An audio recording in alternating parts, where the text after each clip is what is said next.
Hamas mengatakan para pejuangnya terlibat dalam pertempuran sengit di Gaza pada Minggu, 29 Oktober 2023, di mana Israel telah meningkatkan intensitas operasi darat.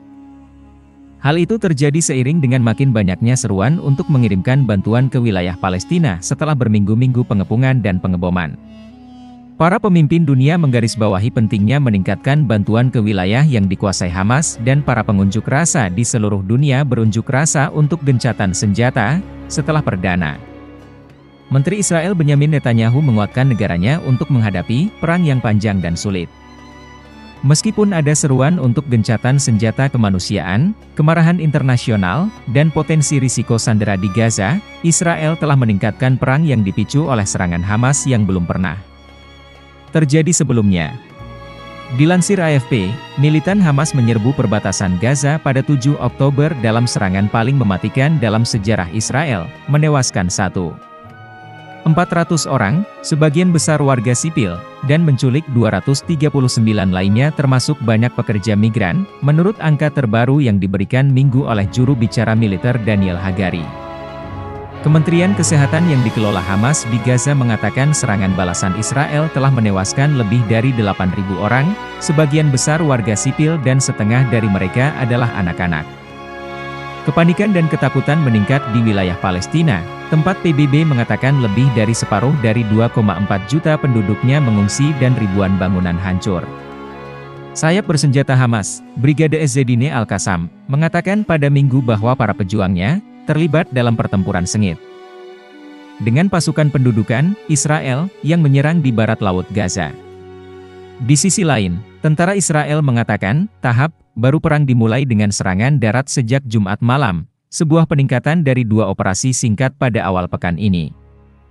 Dalam percakapan telepon dengan Netanyahu pada Minggu, Presiden AS Joe Biden menggarisbawahi perlunya segera dan secara signifikan meningkatkan aliran bantuan kemanusiaan untuk memenuhi kebutuhan warga sipil di Gaza, menurut pembacaan percakapan dari Gedung Putih.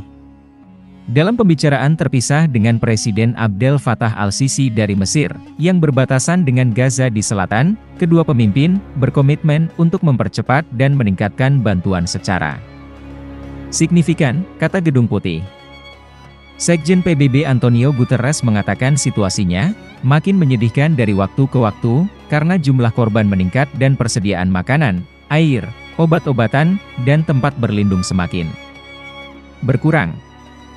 Masyarakat Bulan Sabit Merah Palestina mengatakan Israel berulang kali melakukan pengeboman di sekitar rumah sakit Al-Quds di Gaza Tengah, menyebabkan kerusakan dan membahayakan warga sipil.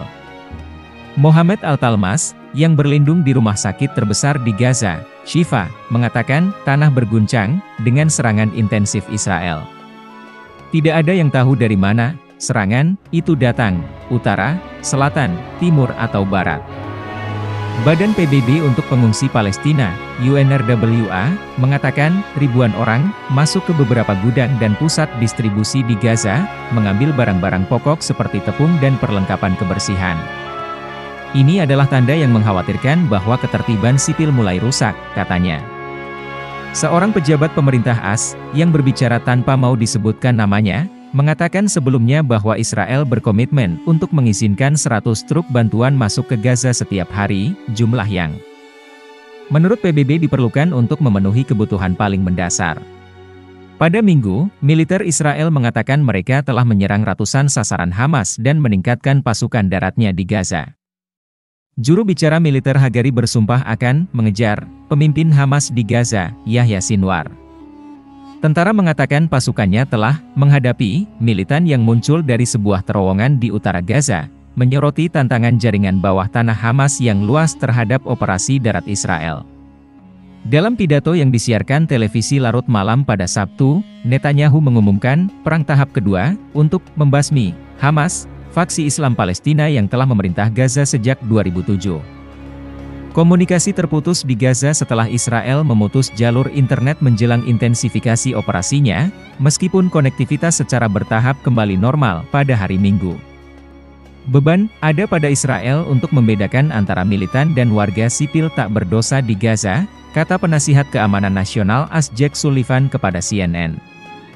Hagari kembali mendesak warga sipil Palestina untuk pergi ke selatan, ke daerah yang lebih aman, namun warga tetap waspada karena serangan udara terus berlanjut. Ibrahim Shandougli, 53, dari Jabalia di Gaza Utara, mengatakan kepada AFP bahwa dia dan keluarganya tidak pergi kemanapun. "Kamu ingin kami mengungsi kemana? Semua area berbahaya." Di Israel, simpati meningkat terhadap keluarga yang orang-orang terkasihnya diculik oleh Hamas dan berada dalam risiko tinggi seiring dengan meningkatnya perang.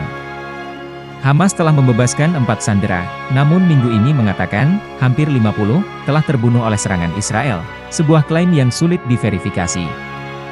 "Kami menuntut agar tidak ada tindakan yang membahayakan nasib anggota keluarga kami," kata Meira Fleshem Gonen, ibu dari sandera Romi Gonen. Setelah Hamas menyatakan siap melepaskan sandera jika Israel membebaskan tahanan Palestina yang ditahannya, Menteri Pertahanan Israel Yoav Gallant menuduh kelompok tersebut memainkan permainan psikologis. Hamas secara sinis memanfaatkan orang-orang yang kami sayangi, mereka memahami rasa sakit dan tekanannya, kata Gallant kepada kerabat para sandera, menurut sebuah pernyataan yang dikeluarkan oleh kantornya. Ivat Calderon, yang kerabatnya diyakini ditahan di Gaza, mengatakan kepada AFP bahwa dia mendukung gagasan pembebasan tahanan dengan imbalan para sandera. Bahwa kami tidak membutuhkan mereka di sini, katanya, mengacu pada tahanan Palestina.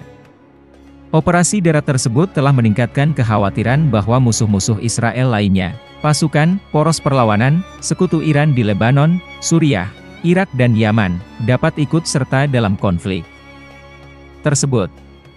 Presiden Iran Ebrahim Raisi memperingatkan di X, sebelumnya Twitter, bahwa kejahatan Israel telah melewati garis merah, yang mungkin memaksa semua orang untuk mengambil tindakan. Adapun Amerika Serikat telah memperingatkan musuh-musuh Israel untuk tidak ikut campur dan memperkuat kehadiran militernya di wilayah tersebut. Pertempuran meningkat di perbatasan Israel-Lebanon dengan sekutu Hamas yang didukung Iran, Hizbullah, sehingga meningkatkan kekhawatiran akan terbentuknya front baru. Kekerasan juga meningkat di tepi barat yang diduduki sejak serangan 7 Oktober, dengan lebih dari 110 warga Palestina tewas, menurut Kementerian Kesehatan wilayah tersebut.